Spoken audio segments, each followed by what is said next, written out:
Purple Aki.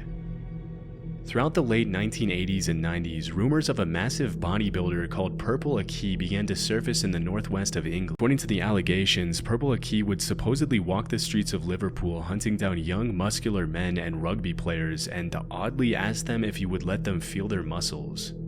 If they complied, he would allegedly squeeze their muscles for much longer than was considered socially acceptable and would then ask them to perform squats so he could feel their quad muscle. Because the rumors were so incredibly ridiculous, nobody really took them too seriously at first, and eventually the story of Purple Aki turned into an urban legend, with crazy details being gradually added to the tale. But as time went on, it became clear that Purple Aki wasn't just a made-up character created by bored teenagers looking to get some laugh from their friends, but a real person named Akinwul Arobic. Aki was often seen traveling across England by train carrying a plastic bag and asking young men if he could feel their muscles. Naturally, this made a lot of people uncomfortable, and it wasn't uncommon for Aki's face to be featured in local newspapers after several encounters with the law.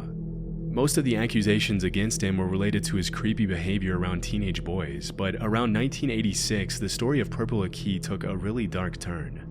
Early that year, 16-year-old Gary Keller was walking home from school when he ran into Purple Aki, who immediately asked to feel his muscles. Freaked out by the weird request, Gary said no and ran away. Later that same year, Aki followed Gary to a local outdoor swimming pool, and when the teenager noticed, he ran to New Brighton train station and jumped onto the railroad tracks to get away from Aki.